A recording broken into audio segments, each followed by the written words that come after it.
Welcome back to another episode of All About Balance. And today we are joined by the king is back himself, the one and Nah. only, the gent, Luke Trainer. Luke, how's it going? It's good, my friend. It's very good, man. How are you doing? Yes, I am well, thank you. I am well. First of all, I just wanted to thank you for your time. I know that this has been something that's been coming for a little while, but a man of your schedule is difficult to pin down. So I'm grateful for the time. Oh, brother, it is my pleasure, man. It was you supported me in the bike ride so much, man. I was gassed. So anything I can do to help, I was happy to jump on 100%. Look, I mean, let's maybe start there. So the charity work, right? So people don't know. Can you just detail what you did recently? Yeah, for sure. Myself and one of my friends called Luke Knight. He works for Paradigm Sports, which is my management company. We jumped on a bike ride. We did 100 miles, rode to Croydon and back, and we just tried to raise some money for a women's refuge called Safer Places. It's a charity that I've worked with before. They're basically a safe house for women and children who are escaping domestic abuse, Mhm. and it's a place where the people who go there to seek refuge can have a safe place over their head, have warm food, education, counseling. It's like a one-stop shop for rehabilitating and getting those women and those children back on their feet, and just back into living a good life and away from their abusers. So yeah, it was dope. Me and Luke smashed it. He fell over a bunch. I don't know if he'd mind me saying that, but fell over a bunch, banged up his knee. I think he tore his leggings a couple times. My lights broke. My pop's tire went flat, and he left me solo. Yeah, it was a fun adventure. It took me about 13 hours to get there and back, but it was Jesus. dope. I think we raised something. I think we did over 2 grand. Nice. I think that was the Congratulations. end result, and the goal was a grand. So we absolutely smashed it. Yeah, it was dope, man. It was dope. I'm so grateful to everyone who donated, including yourself. And yeah, it was a beautiful thing to be able to give that money to a company, a charity, to people who really strive just to make the world a better place. So it was lovely, man. But that's what the bike ride was basically. Yeah, and I think that leads on quite nicely to what, not specifically why that charity. We'll get into that in a little while, but why charity work? Like, what compels you to complete charity work? Man, it's just trying to help, right? It's But not charity everyone has work that has. mentality. Oh God, don't say that. Don't say that. That makes me sad. No, I think, do you know what? I think everyone does have the mentality that where if they could help, they would help. But it's knowing how to help. I feel like humans in general, especially nowadays, get a bad rep.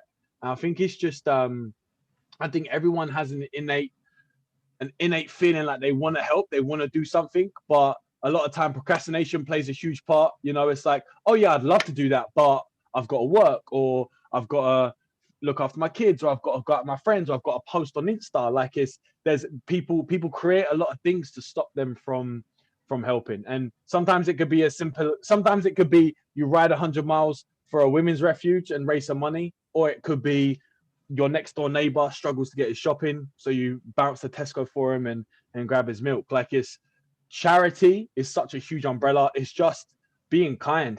Uh, I strive to be a good person. That's my main goal in life. So yeah, I feel like that's what draws me to it, and it's flipping amazing, man. It's a selfish deed because I'm telling you, karma is no joke, man. My life is good, and I think it's down to the fact that I'm trying to help as many people as I can. So yeah. I think the thing that was the most poignant in what you just said was charity is a big umbrella, but when it comes down to it, it's just about being kind, right? And Mm. I think that if anyone follows you on Instagram, the amount of happiness that you can eject in a a minute clip or 30-second clip, or however long the stories are, in Mm. the front seat of your car is utterly ludicrous. I don't really understand how that's humanly possible, but it's infectious, right? And I think your point about charity being about kindness is a good one, because as you rightly say, charity isn't necessarily you going out and raising 10 million pounds for charity X or Y. It could be as much as going to the next door neighbor and helping them with this, or you see a woman, an old woman in the road, and you help her across the road, or you carry her bags for her, or whatever it is. But I think I agree with your statement about humans get a bad rep, but I also disagree, because when I walk through London, especially, London is a very selfish city in a lot of ways, especially in some areas of London, in the inner cities and stuff. And I wanted to query about where did this mantra of kindness, this goal of kindness come from? Has that always been you, or has that something that's dawned on you? You know, I don't know. I mean, I put everything I am, the human I am today, I put it all down to my mum and my dad.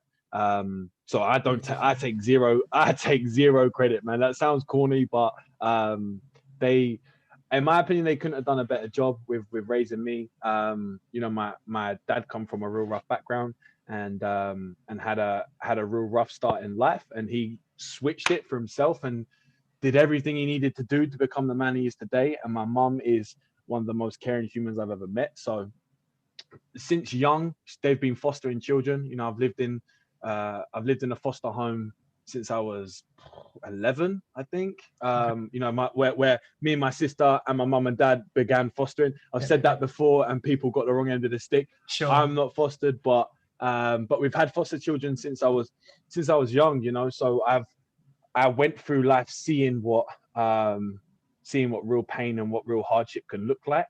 So ever since then, I feel like I've just wanted to try and help in any way, whether it was buttering the kids' toast in the morning or taking them to school. And then that sort of progressed into me running activities for kids in care, going into schools, being a mentor, doing fostering on my own front, and then, you know, the whole nannying and just childcare in general.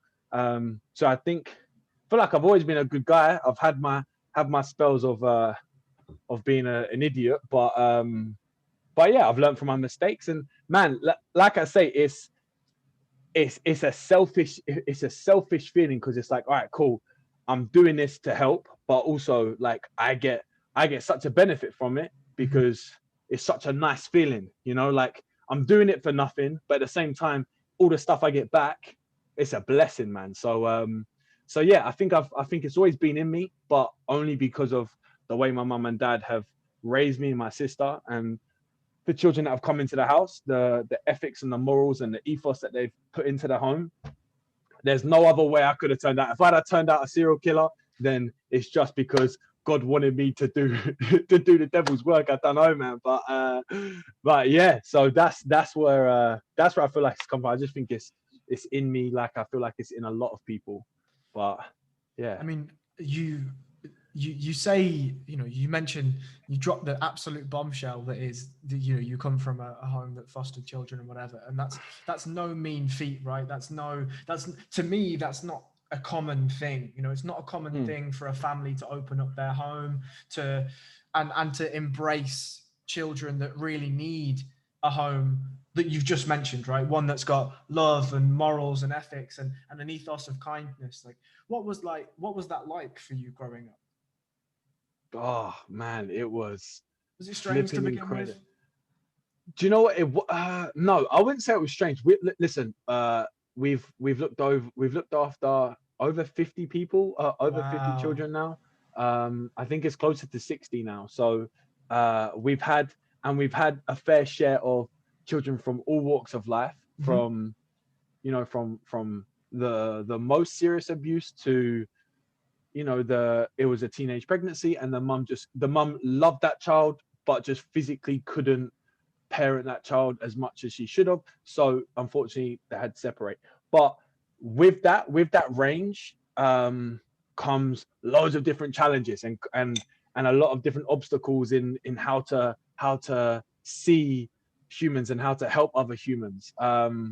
So at first, we were lucky because our very first child was a beautiful little 2-year-old boy.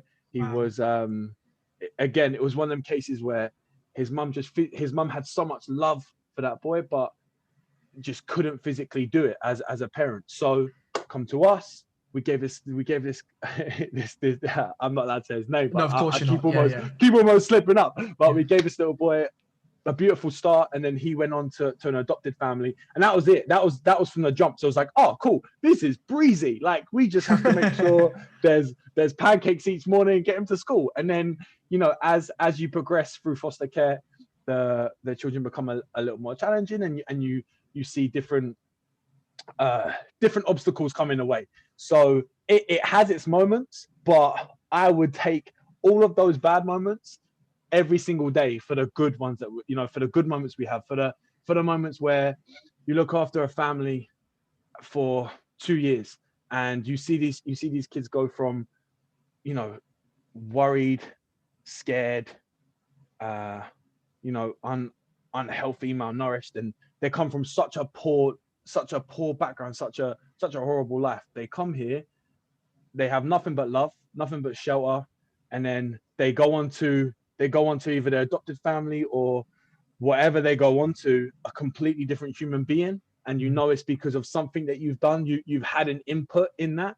Man, it's a beautiful, it is, when I say it's a beautiful feeling, I can't describe it. Like, I talk about the birds singing, the sun is shining, that makes me happy, but nothing makes me happier. Nothing makes me happier than seeing that change, seeing that, just that positivity that you can put into another human. It's dope. It's so yes, it has its challenges, and being 11, 12, 13, 14, when you're going through your own, pubescent life and all those trials and tribulations, it can be tricky, but we held it down. My mum and dad done a great job of involving everyone, and yeah, it's dope. I would recommend it to every single person. There could not be enough foster carers in the world, so I try and post it a bunch on my social medias anyway.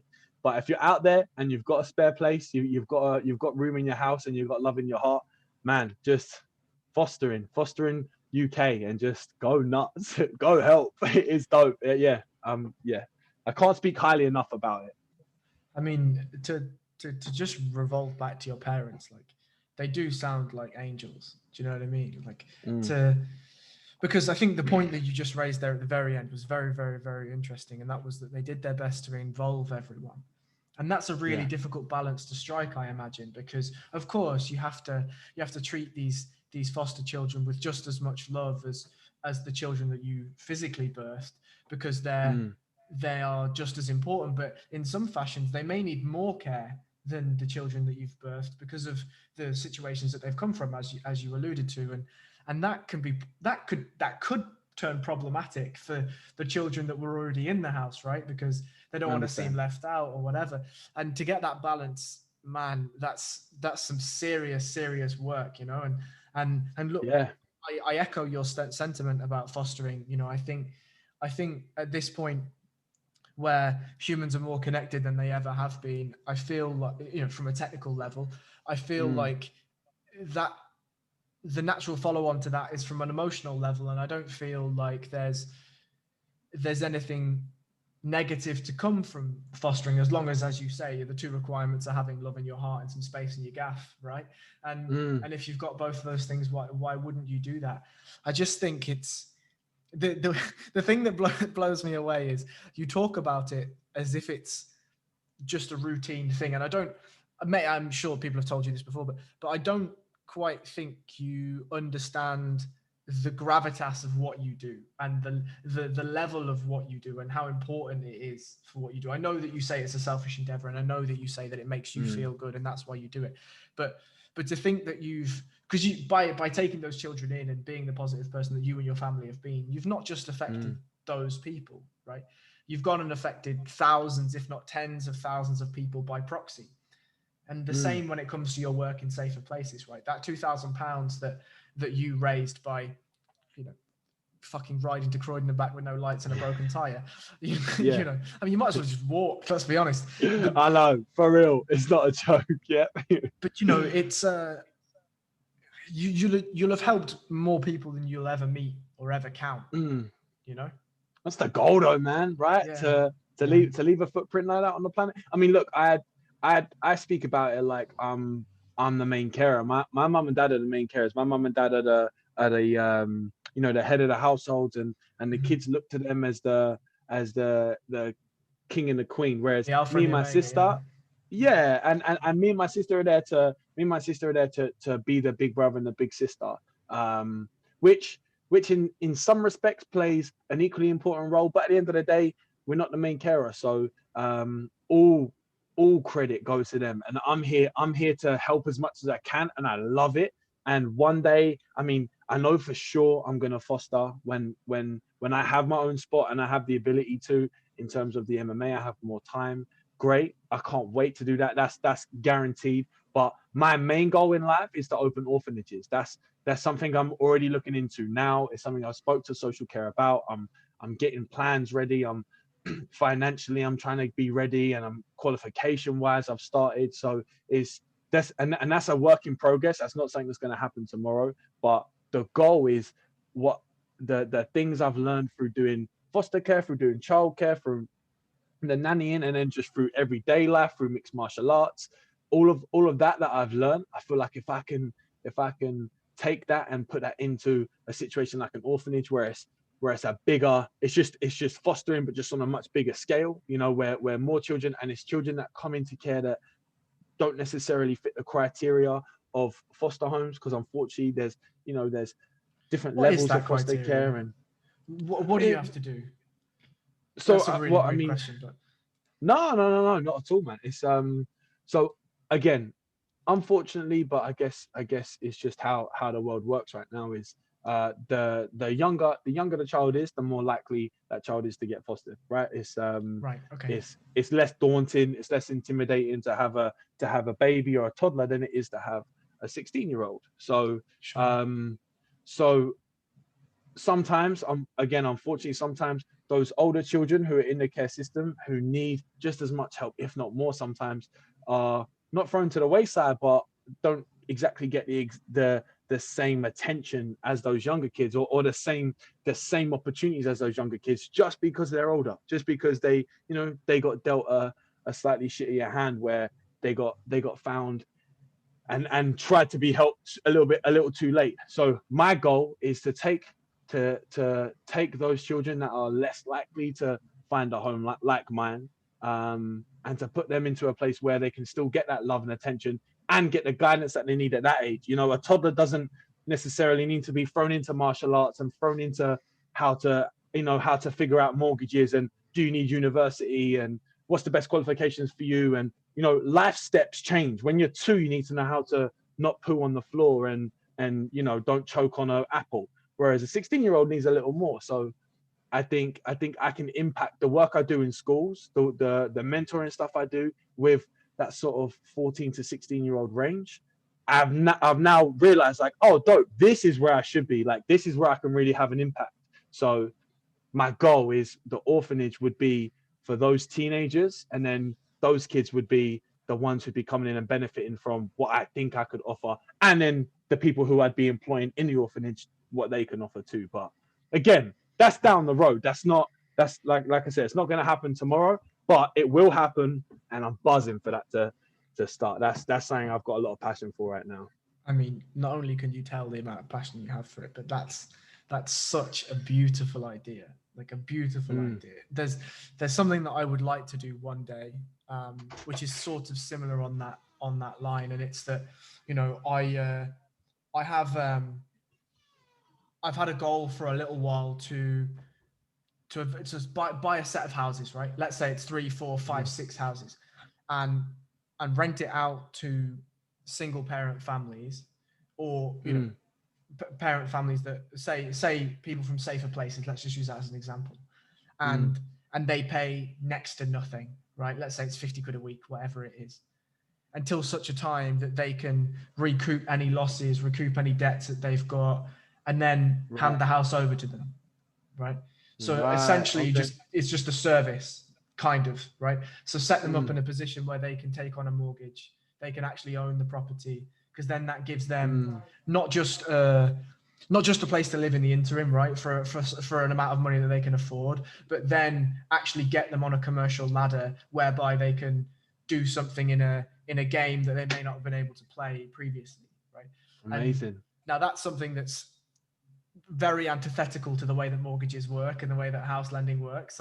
So I have no idea how I'm going to do it in practice, but it's something that I've thought about for a long, long time. But the idea of orphanages, like it's you're a beautiful person. That's all I've got. That's all I've got. Well, brother, I mean, look, I mean that's an amazing idea too. Like there's so many ways of and so many ways of helping, which other people, like, I would have never thought. Yeah, you're right. People can't afford mortgages. So is there a way where you could have, you know, affordable homes for people once they get back onto their feet, then they'll regroup the house. But all of these ideas, like and they're big ideas, right? Like for you to buy 6 places and to help 6 different families, that's a huge task. Like that's, again, it's not going to happen tomorrow, but in the meantime, you know, there might be a mum struggling 2 doors down from you, whose kids are running riot. You know, BJJ, you say to Tracy from down the road, yo, what, I could take Tom to BJJ if you want. I think he'd really enjoy the class. Get him off your hands for a couple hours, and I'll just drop him back after my class. You know, like little things like that. Like, what's the trees turn into acorns, or no, acorns turn into trees. Yeah, like it's like you can't. And Rome wasn't built in a day. Like these things take time, and you need to set those little moves before you can get the checkmate. Like it's right. That was 3 corny statements, but you know what I mean. Like it's like these things build up. So and like I said, it's a dope feeling, and it's amazing. And if everyone wanted to just help, if everyone wanted to move a needle a little bit, it would be so much easier. And I just think, and that's where I think it boils down to people not necessarily knowing. I think if you asked the majority of people you knew, and then the majority of people that they knew face to face, like, would you like to help this person or this person? They'd all say yes. But once they see it on Instagram getting shared a few thousand times, it's like, oh, someone else will help. Like, oh, someone else will do it. Oh, I haven't got time today. I've got to go to the toilet. I'm gonna go watch flipping Conor McGregor fight or whatever. And it gets thrown to the wayside. And that's similar to what you were saying, how we're closer technology-wise, but I feel like, so far sometimes from human to human. Like it's unbelievable. It's nuts. Yeah, it's nuts, man. You know, even let's take. I mean, I don't want to draw MMA too much into it yet, but let's take Calvin Kattar versus Max Holloway, right? Now, for the people that haven't watched that fight, it was a very one-sided fight. Max performed brilliantly. Calvin didn't perform to the best of his ability, but still one of the craziest performances of displays of heart and grittiness and toughness that we've ever seen. For sure. But after that, what happened? Everyone lauded Max, rightfully, for how good he looked. Not a word was said about Calvin Kattar, positively anyway. Only a very select amount of people. And you know, we speak about being connected to people. Are the UFC going to pay his medical bills? Maybe. You know, maybe. There's no union to say that that's a mandate. You know, that's a mandated action. You know, you may find Calvin Kattar on a GoFundMe page to fix his face. Do you know what I mean? Preach. And that's not something that is talked about. There's not even charity at the highest levels, right? When these people are literally, and you know, don't get me wrong, the struggles of Tracy down the road with 2 awful kids that have just got too much testosterone and don't know how to challenge it, and Tracy's not got enough money to feed that testosterone. That's just as much of a struggle as Calvin. If anything, it's a harder struggle because, you know, Tracy's choice is probably not to have 2 children that have got too much testosterone, but it was definitely Calvin Kattar's choice to get in that cage.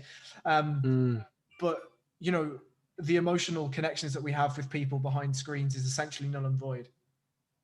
Or it's like the second McGregor got knocked out, how many memes? Or you know, it's like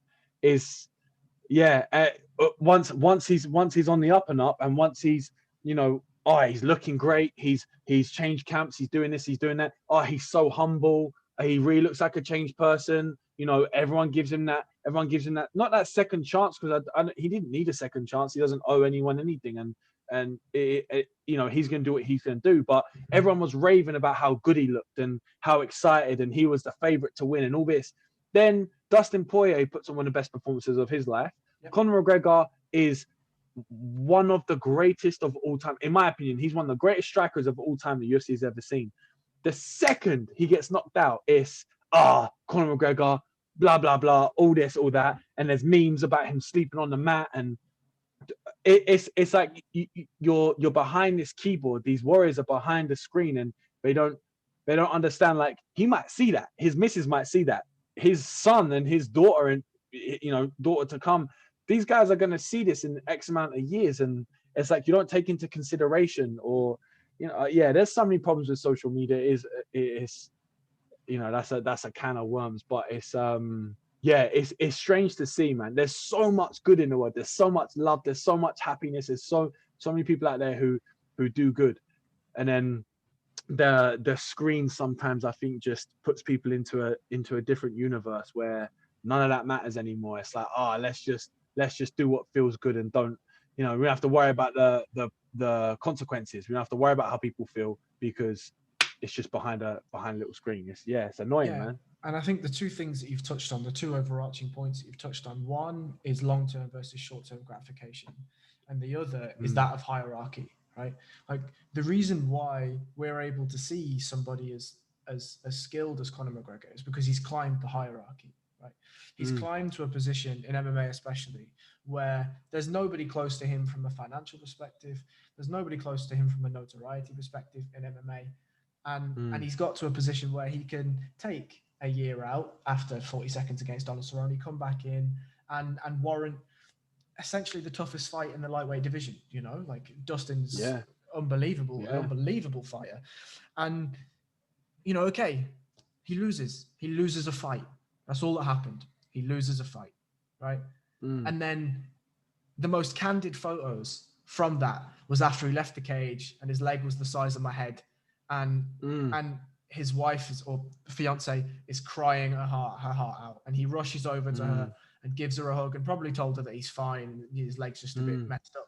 But people make memes of those too, and it's like the emotional connection there for what both of those people as parents and both of those people just as individual people have put in to allow Conor to step back into that cage. The amount of sacrifice, the amount of work they must have put in to downplay that for some instant likes or instant feel goods that aren't, they're hollow, right? To do that, I think, speaks a lot to the thing that you're talking about in social media, but also because these people are lower down the societal hierarchy, the athletics hierarchy than Conor is, right? It's easy. Yeah.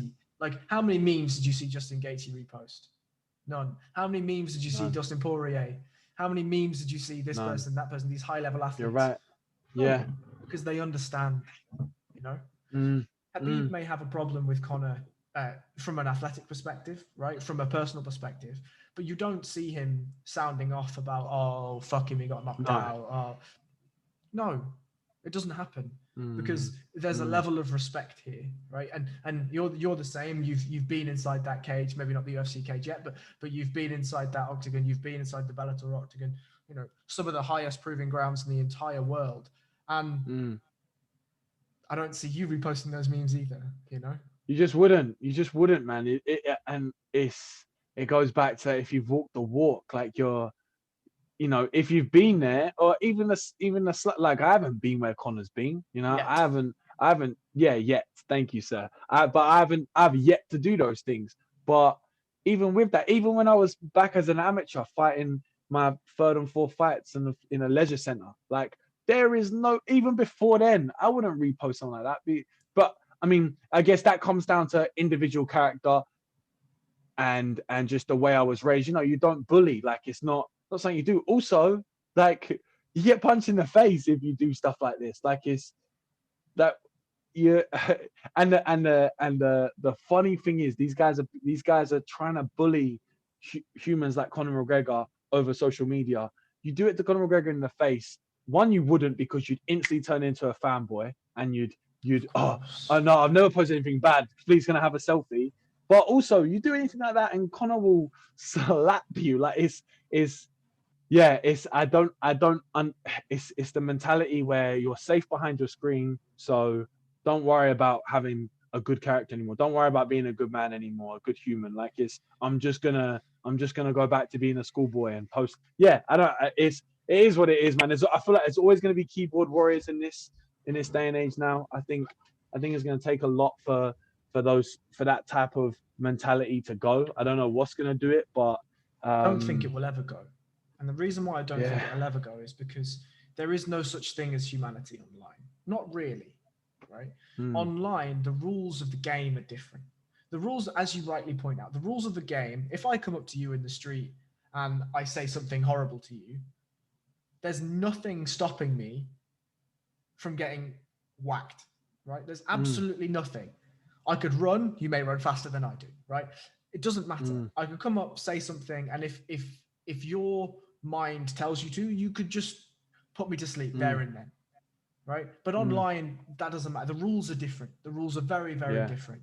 And I think that now, as you rightly said, the exposure to what we determine to be the rules of the game in what we say is the real world, they're not replicated, and it's difficult to replicate them.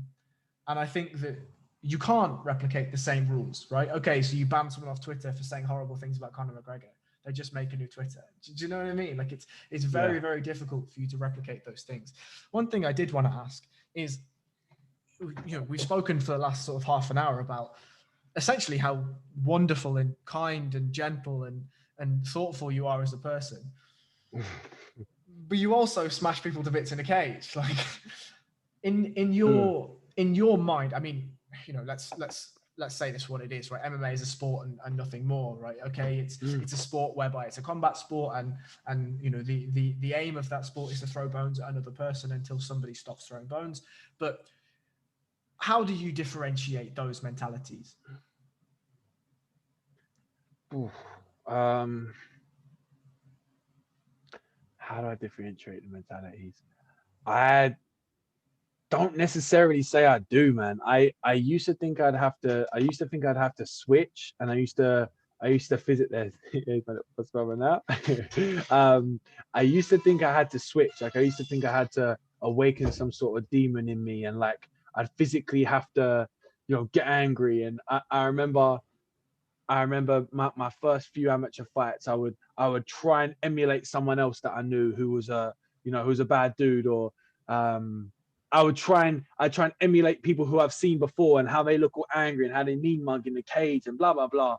It took me a while to find myself and think, no, like I'm me. Like I love to fight. Like fighting makes me happy. The fact that I have an ability now to fight where I don't get in trouble for it. I don't, I like there's like I'm fighting someone else who also wants to wrap their shit around my head. Like it's you're in a combat area where it's okay. It's cool, man.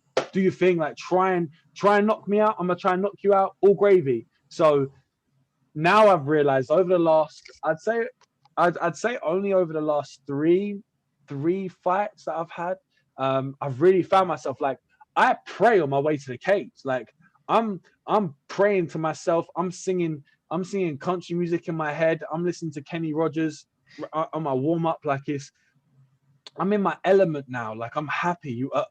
If you see me in my Bellator fight, if you see me in the EFN tournament, like as I'm in the cage, I'm smiling. I'm talking to the other guy. Like that when they're trying to mean mug me, I'm like, oh, been there. It's not gonna work. Like but I'm just I'm in this flipping ecstasy in my mind right now where I'm just happy. So there is no, and I know like as soon as I get out, I'm like, oh cool, yep, back to the house, skate park Sunday for the kids. I'm gonna get Krispy Kremes for the house, like and then back to work on Monday.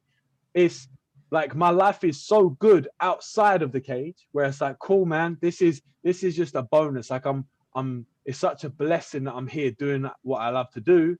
Why am I gonna try and waste it by being someone I'm not? Don't waste this moment by trying to like mask yourself. Nah, man, enjoy it. Like, yeah, I'm a flipping goofy guy. I nanny. I look after children in my flipping pastime. I play chess with my homie. Like it's like that's me. It's By the way, we have to play chess soon. We have to play chess. Brother, I'm bringing that smoke. I'm ready when you are. Fucking do but yeah, man. So I don't do that anymore. I used to think I had to I had to switch my mentality. I used to think I had to find this aggression in me that didn't come naturally. And then I'd worry if I didn't sometimes. I'd worry if I wasn't like steamrolling myself. But now I go in there calm, I go in there relaxed, I'm chill, I'm happy, I'm firing, ready to go at all cylinders. And I've found my happy place now. So yeah, and in my opinion,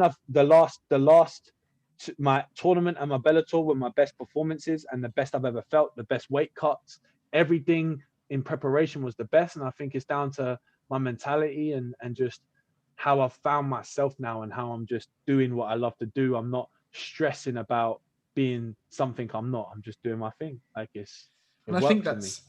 it's a really interesting way to put it, because, you know, essentially you're going in there to cause, I mean, that's not true. The byproduct of what you're attempting to do in an octagon is that you cause physical damage to another person and they cause physical damage to you. And I think that's very hard for some people to sort of wrap their heads around, is that you can be a person like yourself where generally you're a good person, a kind person, a loving person. It just so happens that for 15 minutes or 25 minutes when you get there, you know, you're going to be engaging in something that's physically damaging to both people. But I think the important point to note is that it's consensual, right? Yeah. You know, it's the man that's standing across from you in the cage isn't just dropped in there with the bag over his head and pulled out and be like, right, go. Like it's not like that. Somebody signed their name on a dotted line and you've signed your name on the dotted line, and there's a consensual agreement to cause each other potentially physical harm. And you know, I think that people also, I think you're a really good example of the new age of MMA fighters, and that's that, you know, 20 years ago it was still seen as brutal cage fighting and it was seen as, you know, barbaric and all this sort of stuff, whereas actually you prove that rule to be wrong in a lot of ways, you know.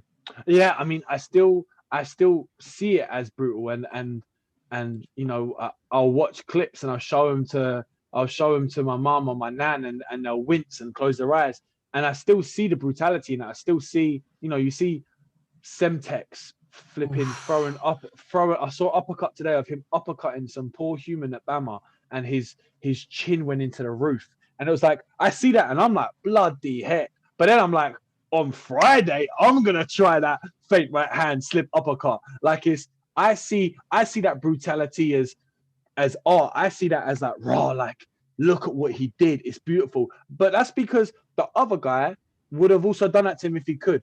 Whereas if I'd have seen it on the street of Semtex going to some random guy, a homeless dude, and hitting him, then that's completely different, man. I would have been like, what a piece of whatever, you know what I mean? But whereas it's not. That's an artist, that's a magician going into there and showing what his life work has come to. And the other guy wanted to do the same. He didn't. He got checkmated. All gravy, rest up, go back in again, or maybe it's not for you, go back out. That's the life. Unfortunately, there's consequences. You know, unfortunately, MMA fighters' brains aren't going to be the best brains when it comes to being 40, 50, 60, 70, is what it is. You know, that hopefully science at some point catches up and is able to do something with that and to help that. You know, I have high hopes. I'm biased, but let's pray. But also, that's the life we choose. You know, a race driver chooses to get in a car and go flipping 100+ miles an hour around the bend. Like it is what it is, and people don't understand it. People don't get like, wow, you're gonna risk having Alzheimer's or slurred speech or whatever. And it's like, yeah, man, yeah, all that. And maybe it's naive, maybe it's stupid. Maybe when I'm 40 years old, I'm gonna look back and say, oh, you shouldn't have done that, Luke. You should have just, you know, stayed as a nanny. And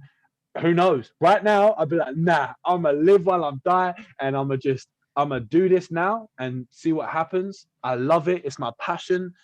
It's, you know, it's a beautiful thing, man. So you can't worry about that. I don't think you can worry about that stuff. I'm 24, so who, you know, don't take advice from me out there, but I'm not gonna worry about that. I'm gonna keep living my best life, and we'll see what happens. I mean, I think there's 2 points to make, and one will round off the MMA, and then we'll move on. And my only point about MMA is as a complete fan, right? I've only had an amateur kickboxing career, and I've competed in jiu-jitsu a handful of times.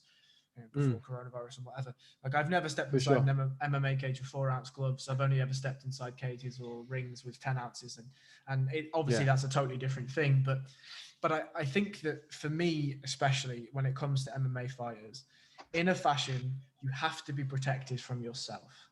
And what I mean by that is every single person that gets in that cage has a mentality like you do of like, it's okay. I'm making this choice. I'm doing this because I want to do it.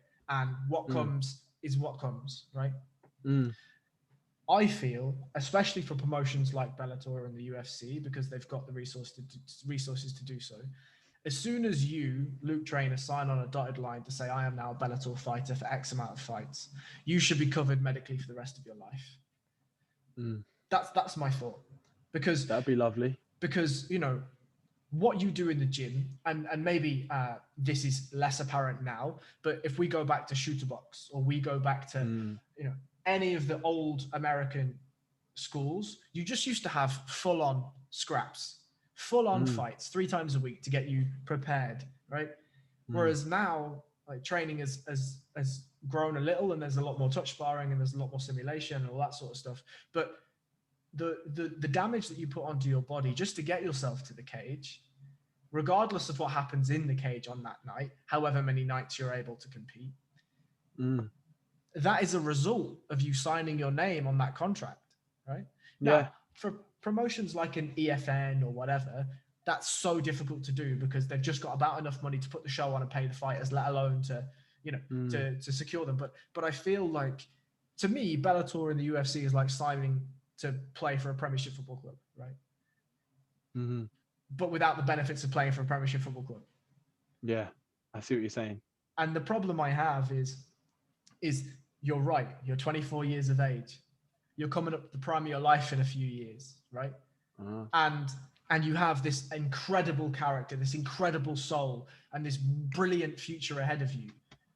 Bellator or the UFC eventually, like whatever happens, they should secure your future for the rest of your life, for the work that you're putting in, for the sacrifice you're putting in, and for the potential detriment for the rest of your life. That's my opinion. And shout out to your dog as well. Ralph's gone now.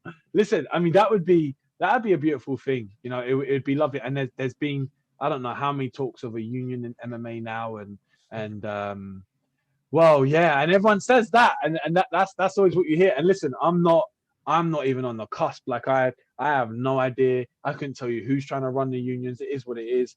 I also don't see it happening anytime soon, just because I feel like the way MMA is monopolized so much is tricky. It's like, you know, the fighters don't have a say. It's almost like the companies are bigger than the fighters apart from a few, you know. So it's hard. And you're right. There should be that compensation. There should be that safety blanket of, listen, I'm doing this and I'm gonna make this company millions. You know, I'm gonna make this company so much money. I'm gonna help. I'm gonna be a company man. I'm gonna say yes to a 1-week fight notice and you know, blah blah blah. I'm gonna do all this. Just when I'm retired, could you just please look after our medical bills? Could you just please make sure, you know, if I break my leg now fighting for you on a 2-day notice, just help me with the injury and don't give me some bog standard NHS whatever. Like, you'd hope that would happen, and maybe it will, maybe it won't. I don't know. Sports progress. You know, MMA is such a young sport, so who knows what's going to happen in the future. But and it's not for me to say, because I'm in no position now to say, oh yeah, let's get a union. You know, who am I going to call? My teammates who have barely got onto the surface. So I think it's the role of the big timers. It's the role of the Conor McGregors, the Israel Adesanyas, the TJs, the Cody Garbrandts, those guys. It's their roles, and maybe even if it was like a Daniel Cormier or the retired fighters who are still in that public eye. Those people, I mean, you know, Daniel Cormier is a company man of company mans now. So I see you shaking your head, but it's gonna take someone of that caliber to say, yo, this is what we need to do. But I don't know. I don't know what the answer is. The only person that gets it over the line is Conor McGregor. It's the only person. It is literally the only person. Name me another person in combat sports that have had their name on the canvas when they weren't even fighting. when they were fighting even. Doesn't matter. Like Conor is the only person that has that gravitas, right? Think about Jake Paul versus Ben Askren's just been announced, right? That is only a thing because Conor McGregor decided to cross over. I mean, okay, we had James Toney come to MMA and whatever, but that was a farce, and we know. But not on the same scale. Yeah. Nowhere near. Nowhere near has an 0-0 pro boxer fought the greatest of all time, arguably. It just doesn't happen. It just doesn't happen. No. And I think if Conor turned around tomorrow and was like, right, I'm not fighting again until we have a union, there's a union in 6 months. You'd hope so. I mean, I don't know now. I don't know now after this loss. I don't know if the UFC still see it as a pulling power. Yeah, yeah. He still pulls them numbers but I feel like now is the time but it's hard. You know, is the union on the forefront of his brain? You know, is helping the other, and that's unfortunate. But you know what? It's not his job. You'd like to think that in his mind he's like, all right, cool, yeah, I could do something with this now. Let me try and figure it out. You know, let me just let my team figure it out, and I'll be the face of it. But at the end of the day, it's a tricky one because you sign up for this. Like I grew up on Joe Rogan. No, but I grew up on Joe Rogan Experience. I'll plug it in for you, Miss No Worries. I grew up on Joe Rogan Experience with Brendan Schaub talking about, you know, how fighters get this, how fighters get that. I grew up on those people, and all the people my age now, they know, like, oh yeah, if you do MMA, like there's no guarantee. Like if you make it to the UFC, it's not like making it to Arsenal. Like you're not set for life after a couple games. So you do sign up for it. It could be better, but also, brother, we sign up for it. So it's like, man, I could also tomorrow tear my ACL, both of them, and never fight again. Like, and I understand that they're uncontrollable. That they're the uncontrollables. There's like they're the factors where, all right, cool. If I tear my ACL, then it's God willing. But I can't sit back and think, all right, Dana's gonna help, Scott Coker's gonna help. Like MMA is just one of them things right now where it's not in the cards. So fingers crossed it happens. I have no idea how it happens though, and it's gonna take someone a lot smarter than me to figure out how a union happens. How, you know, I don't know. I agree, but I can't accept it. I can't accept that somebody like yourself is willing to put the time and the effort in to achieve a level of skill to go and perform on, like, it shouldn't be any different to you signing to Arsenal. It really, really shouldn't. Now, okay, fine. If you're on a starter contract, you're on 10 and 10 or 12 and 12 as it is now, fine. But the medical expenses are the biggest thing, I think. You know, if you don't want to pay a brand new fighter out of the UK that nobody really knows on a global scale, you don't want to pay him hundreds of millions of dollars to fight, that's fine. I understand that. That's an economic decision. What's not an economic decision is that what this person has put in to get to your show and was willing to give for your show. Yeah. That, I'm sorry to say, like when Dana in response to the Calvin Cater thing was like, oh, he knew what he signed up for. Awful human. I'm not having it. No way. And as a fan of the sport and as a fan of the fighters, because really that's what this is. Nobody cares about Dana White. Nobody cares about the UFC as an entity. They just care about it because of the paradigm that it's got and because of the momentum that it's got and the stature and all of this. What we care about is the two people that decide to literally put everything on the line, and we don't want to look after them. It's ludicrous. It's ludicrous. I hear you, brother. Listen, there's a lot of things. There's a lot of things that could change and I think should change, but it's hard, man. It's like they've only just allowed cannabis into the UFC. Oh, don't even get me started on that stuff. But this is what I'm saying. Like it's they've only just they're only there. You know, they've only, you know, how long has USADA been in play? Like it's weird, and you only hope that it's gonna get better. That's all I can do is like, all right, cool. Yeah, when the ball gets rolling for me in Bellator, I'm hoping all of a sudden they're going to pay for my medical bills, you know. But it's not, again, Rome weren't built in a day, right? It's not going to happen right away. It's going to take one of them big names. Who those big names are, I have no idea. Maybe Street Jesus is going to come out and say, yo, let's get something together. But yeah, I don't know. It's a worrying thing, but I don't worry for me. I worry for the fighters right now who I know personally who are like struggling. You know, I know fighters now who are still fighting, who are slurring their speech a little bit, who are struggling mentally or physically. Their hips are busted, their elbows are done. You know, they can't hold pads anymore, but they don't really want to fight anymore. But what else do they do? So they'll take something for peanuts. Like I know guys like that now. I'm like, raw, is that what happens if you don't make it? And I know that, but it's a scary thought, but also it's like, yeah, but I'm gonna make it. And that's my mentality. The second my mentality switches, I pray if I don't tell myself I'm out, my loved ones will say, yo, you need to bounce. But my mentality is, yeah, get to the top, I'll be sweet. You know, I'm smart with my money right now. Even now where I've only had one Bellator fight, like I've been good with my money. I've done good things with my money. I've got good people around me. I'm lucky to have a team of people who are smart with their money. So it's like, all right, cool. Like I know in a few fights time I'll be in a much better place, and in a few fights after that I'll be. But at the same time, I break my neck in my next MMA fight, I get suplexed, and I can't ever fight again. You know, it's the life we choose, though, man. Like I look at myself as a warrior, and that's my forefront. And then everything else is like, all right, yeah, someone else will look after me and tell me that. And I'm lucky enough to have that. Not everyone is. So it's, yeah, I don't know. It's an odd one. Yeah, I mean, let me switch this. Oh, let's not do that because I'll just start to cry. Yeah. Like we'll switch on to the mentoring, right? So you mentioned that you mentored people. Like when did that start? How did that start?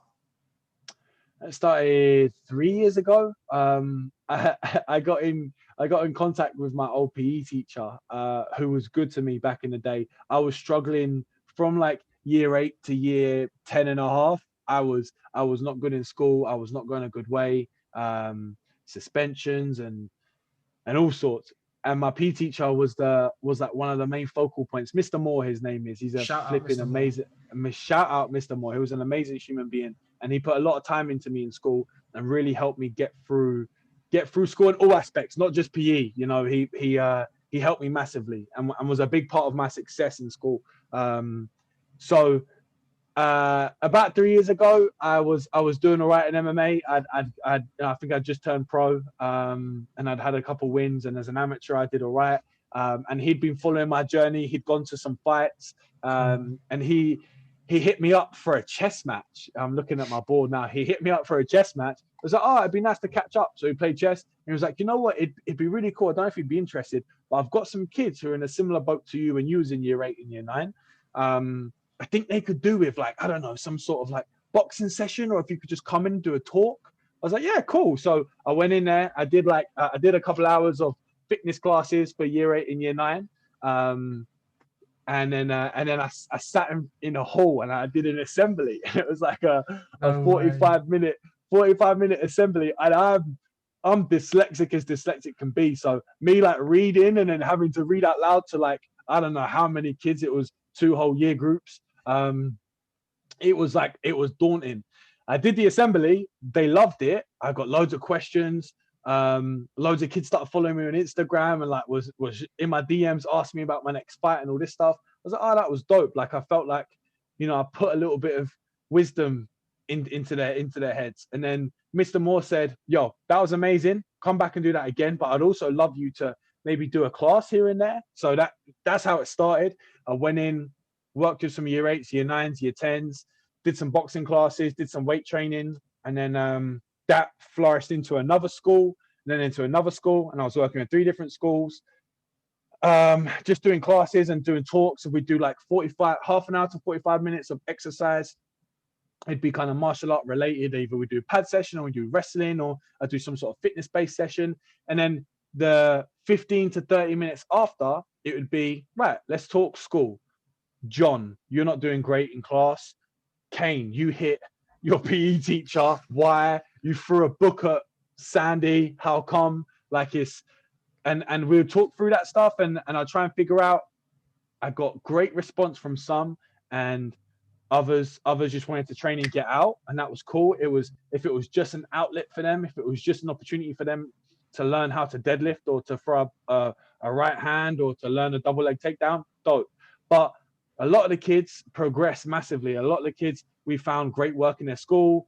You know, their home life got a little easier. Their friendship circles got a lot better once they started to, you know, I was trying to get them to understand how hierarchies work and how you don't have to be a mug and how you don't have to bully kids to make them like you. And, you know, we spoke about insecurity and all that sort of, it was dope. I loved it. And then obviously Corona hit and it was like, all right, that's been halted for a year.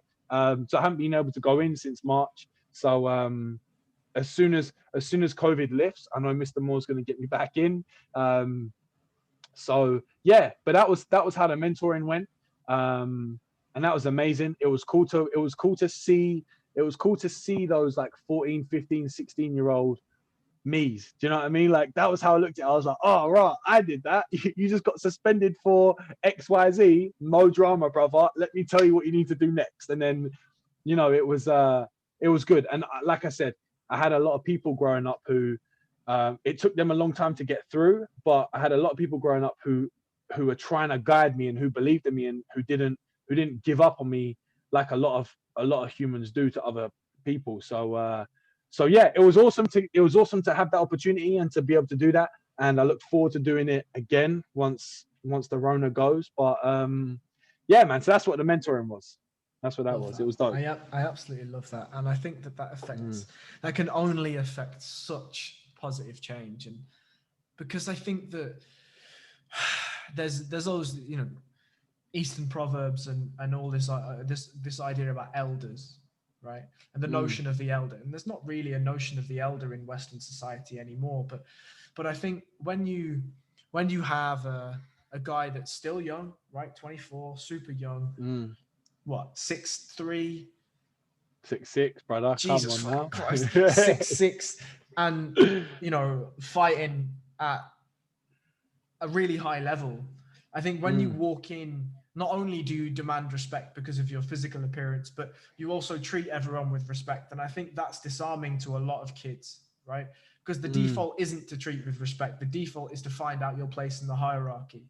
And when they're shown immediately somebody that's not even that much of an older, you can be different and you can reap the rewards from a lifestyle like you've lived. As you say, you're like, oh wait, you did this? Wait, let me tell you what I did, right? That's nothing. Let me show you what I did. And they can be like, oh, okay. And it's essentially you're having a debate through emotion, right? Because they're set in their way and they're like, oh, my life's going this way and my friends are this and we do this on a weekend and we do this on an evening and I come to school and I do this. Whereas you're saying, well, how about if you did that slightly differently and this could be your end result? And then they have to think about that and accept that. And because you're somebody that doesn't speak to them like they're a child, and not only that, I think the really brilliant thing is you have the conversation after you've done the work, right? Yeah, that was the idea. So they're shattered from shooting double legs for an hour. Yeah. The testosterone is at an all-time low, right?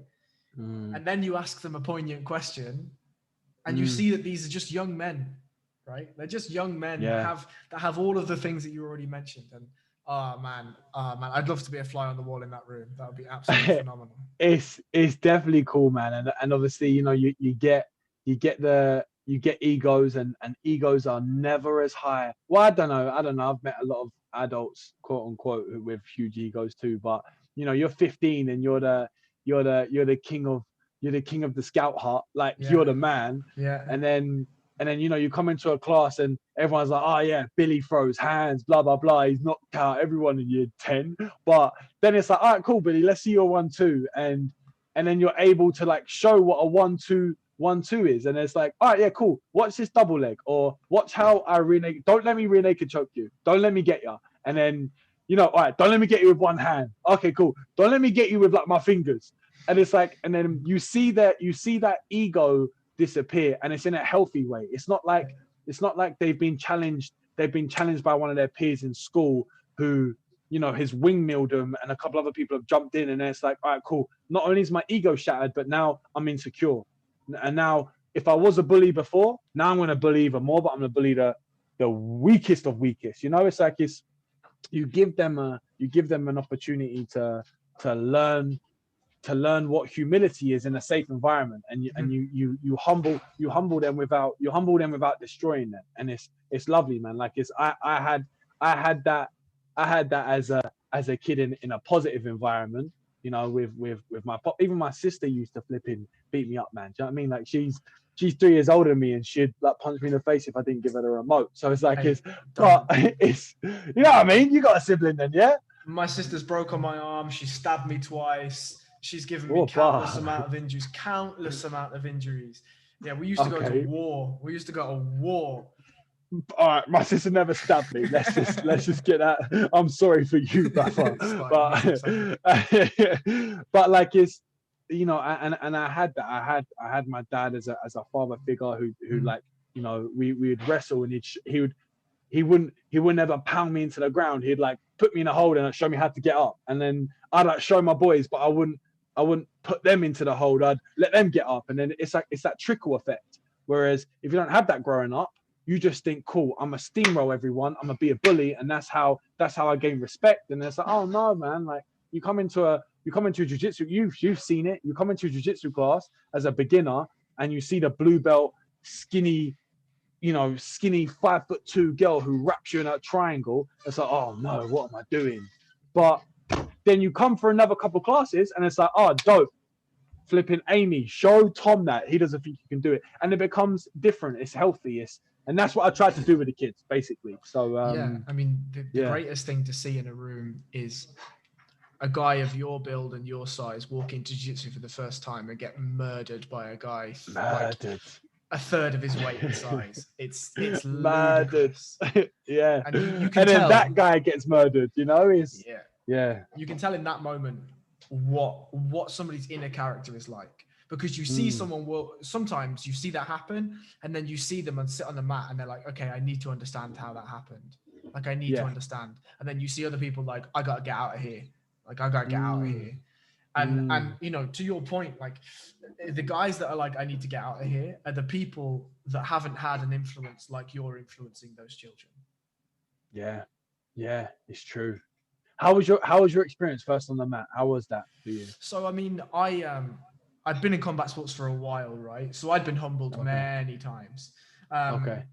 both competitively and in the gym. But I Mm. remember specifically my first class with the head coach of Shoot Fighters. I don't. Do you know Paul Ivans?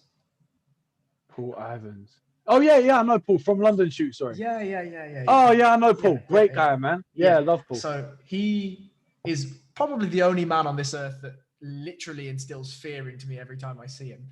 But also, Okay. he was the first guy that took the class, right, that I ever did. Mm. And I remember, like, he just has such a brilliant, like, you talk about men that demand respect and they walk into a room and you just feel it. He is that man, right? Yeah. He is absolutely that man. But I just remember being astounded that a man of his size and stature could move with the agility and the speed that he does. And I remember he picked me up with 3 fingers, right? And I was like, oh my Lord. like, what is this? And Yeah. and obviously then, you know, we got to rolling and I just got destroyed for the first 6 months. Like I honestly, and you know, still to this day, I've been doing it 4 years nearly, and I still get destroyed by people. Yeah. But that's the reason why I do it. It's true. It's You know? it's strange though, right? Like you go there knowing like, oh no, I'm gonna get like Sylvia's gonna wrap me up today. He's gonna guillotine me at least 7 times. But it's cool. If I can take his back and then get smashed, no drama. I'm winning. You go home a happy man. Like it's yeah, that feeling, man. And you're right. It takes you were there for 6 months. I remember my first jiu-jitsu class, rolling with my original MMA coach, Muz. And I remember going to him and he was a huge gorilla of a man. Like I was like, oh, all right, I guess we were just gonna get battered today. And he shook my hand and bowed, and it was like he was like cradling my hand all gently. I was like, all right, this is a bit weird. Like I thought this is like cage fighting. And then and I remember rolling with him and I got wrapped up, and then I'd go again, I'd get wrapped up, and then eventually 2-3 years later, I would be seeing progression, and it takes that long. But like you don't care. You're not counting the days. You're just enjoying the moment of the class. Like it's man. I wish that's one thing. That's a goal of mine. I don't know. I have no idea how I'd achieve it, but a goal of mine would be to get jiu-jitsu into schools. like how wrestling is in England. I don't think we don't have the capability of wrestling in the UK just because we don't have the, we don't have the knowledge like America does, in my opinion. But jiu-jitsu wise, I don't know why it's not like, it's such a gentle but also crazy physical wild sport. Mhm. I don't like. I just wish. I wish it was now. But that's a goal of mine. That's a big time goal to get Well, jits in schools. That's yeah. let's talk about that off the podcast because I've got some ideas about that. But Oh, dope. Okay. I couldn't agree more. Like I really couldn't. And I imagine there's a whole host of people that will be willing to show, train, teach, all this stuff. Like I can reel off 5 black belts right now that I'm sure would invest their time in that sort of stuff. And it's the same. Like the greatest example of this is my coach, Tommy Yip. He walks around soaking wet at 65 kilos. Do you know what I mean? Like Opa, yeah. soaking wet. But he murders everyone. Yeah. Everyone. You could be, it doesn't matter. Like I've seen, he's the guy. So he was a blue belt, right? Some guy walks in, 6'5", bodybuilder type, blah, blah, blah. And the coach was like, God, Tommy, go with this guy. And Tommy puts him in a triangle in 15 seconds, puts the guy to sleep because he won't tap, right? And it's like, oh my God, like this is ludicrous. This is just ludicrous. Yeah. And but I think you're absolutely right. Like jiu-jitsu is and I'm sure sick of people on this podcast are sick of me saying this and preaching about jiu-jitsu and all this because that's all I do. But it's, whereas with striking, it's very hard to get good without taking licks, Yeah, and, for sure. And you don't really want a 13-year-old taking big licks to get good at striking. You just don't. Right? So, that's the reason why I don't strike anymore, because I took a lot of head trauma as a young kid, and I know it's affected me badly, right? Like I did 10 rounds of sparring just before Corona hit, 10 rounds of kickboxing. And I remember when I got clipped for the first time, I was like, oh no, I remember why I stopped this shit, Like I remember why I stopped this shit. And that was round 1. It actually was. It was about 30 seconds into round 1. And I'm like, oh Jesus. No. But look, I mean, was jiu-jitsu like, okay, I've had plenty of injuries from jiu-jitsu, but none of them are head trauma related. Like no. None of them are head trauma related, and as long as you're showing, I just think that you're right, the ability to get a really tough workout in one, but to do so without putting too much damage on your body, it's very hard to look past jiu-jitsu. Yeah, I think the main worry for people, from what I see, from working with parents as well, when I encourage the parents to get their kids into grappling, into jiu-jitsu, into wrestling, whatever it is, or into martial arts in general, their main worry almost 99% of the time is, but I don't want him to go and do that to, Joe Blogg on the street, or I don't want him to do that to his friends and get in trouble in school. And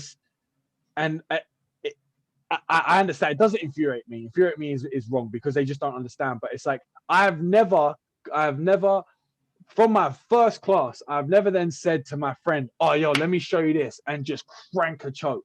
Because as long as you have a good instructor, I guess maybe I was blessed with good instructors, but you learn like from the jump, like, oh, I don't know how to do this. Thank you for not breaking my neck in my first class. So I'm never going to break someone's neck, especially not in a class environment. The second you step onto the mats, you learn what the dojo, the gym, the team, you learn what that environment is like. You learn the safety, you understand like the comfortability of that gym. So you wouldn't then go to the playing field on your lunch break and go try and head kick someone or try and snap someone down for a guillotine. Like, it's not how it works. So I think to get that across from a young age, maybe you'd have to start in primary school, where the parents would come to a sports day, or where the parents have to come to a class to watch, to see what it's like. And then you start it from young, and you force, like we did, where I remember I left school once, and when I left school in year 11, the next year had to stay on, right? So like, I was the very last year where I had the opportunity at 16, I could go do whatever I wanted to do. Whereas the year below me, mandatory, you had to stay in education till you was 18, whether that be apprentice or whatever. Maybe Next year, if you're in year 6, you have to do jujitsu up until year 9. From year 7 to year 9, you have to do it. It's mandatory. You have to. If parents say no, it's like, okay, well then you have to sit in the class. You just have to watch. You're not allowed to do anything else. And I guess there's always going to be hurdles, like, there's sometimes religion or culture comes into play, and I guess you cross that bridge when you can. But if you can take 10% of the kids who aren't doing it and force them to do it, you don't have to force them for a few weeks. You don't have to force them for 6 weeks, and then boom, like, you fall in love with grappling. Like, I haven't met anyone who hasn't fallen in love with jiu-jitsu once they give it a fair shake. As long as they don't come in with the ego like you talk about, you get wrapped up in your first class, you don't go back because you're embarrassed. As long as you can get past that first hurdle, man, like, there's nothing better. I love jiu-jitsu, man. Your Instagram handle has BJJ in it. Like, do you know what I mean? So but I just wish more people knew. I wish more people knew how cool jiu-jitsu can be, how fun it is. I agree. And I think that the one thing I'll add to the point about to parents saying, oh, like, what about if my kid goes and rear naked chokes some guy in the street just randomly? Like, the longer that I've been in martial arts, the more and more that I am fearful of confrontation. Preach. And the reason why is because not only how often do you realize your weaknesses, your futility, and how rubbish you are at so many things in the gym, you also realize, oh, okay, well, if I go and head kick a man on the street, like, I could probably kill him, If he drops and hits the pavement in the wrong way, I could probably kill him. If I hold a rear naked choke for long enough, I can definitely kill him. And you think, okay, if I go out and do that, not only do I have to face the repercussions of that, but also if I go out, what do these people know on the street? Are these people just better trained than I am? If I go out and start this stuff, am I going to get in trouble? Like, am I going to be on the receiving end of this stuff? I'm on the receiving end of this stuff enough in the gym, but when it's outside, it's totally different. And I think I think that this is a really, really corny thing. And I know we've banded them about this whole conversation, but it's like, you start to respect the danger of the arts, right? And, when I was kickboxing, I had to sign a waiver that I was technically a lethal weapon. I mean, that's absolutely ludicrous. Like, look at me. There's nothing lethal about me. But if I was caught and I was prosecuted as a child or as a teenager for committing assault, I was never allowed to train again under that banner, right? Because I've used weapons that I've been taught essentially for something that was deemed lethal rather than self-defense. And I mean, jiu-jitsu is the same as that. Grappling is the same as that, right? Like, I'll pull just a random thought. There's a grappler called Josh Hinger. He trains out in Atos, and he was saying that he got into a scuffle with a couple of guys, and he double-legged a guy through a table, and he didn't wake up for a day. That's a lethal weapon, Yeah. You know what I mean?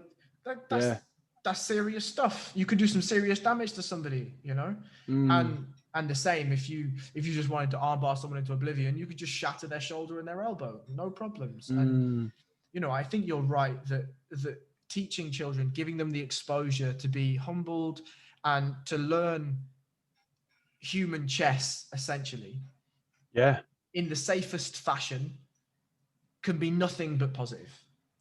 Oh, and it's fun. Like, it is fun. It becomes like you play PlayStation. Like, it becomes. I've one of my best friends, Jason. I started MMA with him. Like, my first class was his first class, and we met on the mats. He's another giant. He's like 6'8", 100 whatever kilos, what we'd say his weight right now. But like, I go around his house, and if I hug him and put my arm a little high, he's like, oh yeah, and he starts to like, oh, whizzer, puts his like flipping stiff arms my hip, starts to snap my head down, and all of a sudden we're in his corridor wrestling, or like, I'll be on the floor and I'll be like because he has a roller on in his living room floor because he's a psychopath. Like, I'll be rolling out my hamstrings as we're watching bloody Breaking Bad, and all of a sudden he jumps my back, and then the next 15 minutes we're rolling in his living room, trying not to break his glass table and trying not to upset his missus. So it's like, that's what jiu-jitsu turns into. It turns into a healthy obsession where again, I can't speak highly enough of it. I don't think you can either. So it's No. The only thing that's negative is my missus can't hug me anymore. I will never allow double unders. It's impossible. It can't happen. It just cannot happen. I hear you, brother. I It can't hear happen. you. Or you But, just teach her. You teach her to be a savage too, then it's oh, all good. bro, she does jiu-jitsu as well. That's why I can't give her double unders. Like, I'd No, be going that's the flying. goal. I'd be I'm going trying to flying. encourage. I'm trying to encourage my lady into it, but it's a slow burn, man. It's a slow burn. Yeah, I get that. And I think the last thing I want to touch on just before we sort of round out, I understand I've taken your time for quite a while, is like, who are you outside of all of this? Outside of being a carer, outside of being an advocate for fostering, outside of, you know, the MMA, outside of charity work, who are you? What do you do? What do you do for you? Just you? Cool. Oh, that's a loaded question. Brother, I'll be honest. All the things you've just listed, that is who I am, man. Like, It's beautiful. other than chess and surfing, I mean, Surfing. chess. Interesting. Oh, brother, we want to talk about a love of mine. I cannot. I wish I was on a board now. I had so many holidays booked for this year, for last year. I don't know if it's gonna happen. Obviously, this year, who knows? But other than chess, chess is a newfound hobby of mine. It's not a passion. It's definitely not what I'd identify myself as. Surfing makes me so happy. Being on a board in the ocean is incredible. Like, it's that sense of euphoria where you're just chilling in the middle of nowhere. No screens, no nothing. If you're with your homie, great. If not, you're on your own. But if there's like a million fish under you, so it's all gravy. Other than those two things, man, like, fighting has been my be all and end all since I was 18, since I stepped on the mat. It's, I've sacrificed so much in my life to do what I want to do. So for me to say it's not my identity would be stupid. I know that's not necessarily a healthy way to look at fighting, because one day I'm not going to be able to do it and I might get stuck. But other than that, I love helping humans. I love the childcare that I do, and then man, just living too. Like, I've newly got into a relationship. My friendships have never been better. Like, it's obviously with Corona, life is a little slower, but I've had my share of like near really bad experiences, and I've come out good. So it's just blessed, man. I'm happy. So if you wanted a blanket statement, brother, I am happy right now. So yeah, man, that's that. I haven't got any other cornball stuff to say about it other than that. But get jits into schools. That's it. I think that's probably a really, really beautiful way to close this out, with that you're happy, right? What I will do is I'll offer you the floor now, just to tell people where they can find you, to give any shout outs you want to, any charities, any of that. The floor is yours. Go. For sure. So I mean, if you wanna get in touch and see me singing in my car and screaming on a story, my Instagram is Luke the Gent. I have a Facebook, but I couldn't tell you what it is, and I'm pretty sure it's private. Luke the Gent on Instagram, and I'm hoping, we're praying. I know we haven't spoke about Bellator at all, which is cool. Like, I like that, but I think my next Bellator fight I'm praying is gonna be in March. Nothing's been confirmed yet. No dates have been set. We were supposed to go in Feb, but with the travel restrictions, that didn't happen. We had a really exciting fight booked for February, and that got cancelled. So again, travel restrictions might play a factor, but I'm praying. My team are praying. Flipping. I'm hoping Scott Coker is going to answer my prayers and give me a fight for March. Other than that, man, I don't know. Live your best life. Love your loved ones, and they'll love you back. And just yeah, man, keep getting after it. That's it. Beautiful. I appreciate your time, my brother. Thank you for the talk. Not at all. I mean, look, I was recommended to have you on, right, by a friend of mine, Jack Sear, and great guy. Yeah, phenomenal gentleman. And when you just start to follow people and get a sort of idea of them, I think you can, especially for me anyway, you can sort of get a feel whether whether they're a person you're going to click with or not, right? Mm. And the moment I started to follow you and I saw the first screaming in the car, I was like, this dude is a good dude. Like, this dude is a good dude. And you know, it took a little bit of time to get here, but it was well worth the wait. And you know, I think that the reason why I didn't mention Bellator is because every person in the world knows that you fight for Bellator, right? Every person in the world that knows you is going to ask those questions of you. You're going to get this stuff all the time. And frankly, I care about who you are behind that, you know? I care about who you are in here rather than what Bellator is going to portray for you on the multiple highlight reels that you're going to have in your career. So I appreciate that.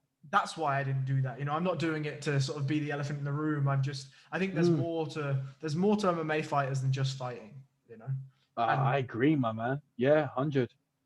And I think it's important to, you know, this platform's nothing to do with MMA specifically, other than the breakdowns. But I think it's important when you have somebody on that engages in something as dominating in their life in terms of time and sacrifice and all that sort of stuff as MMA is, to really scrape underneath that and find what's there. But look, I'm really, really grateful for your time. Thank you so much for doing this. It's been an absolute pleasure. Thank you, my friend. I appreciate it. Have a lovely evening. All right, my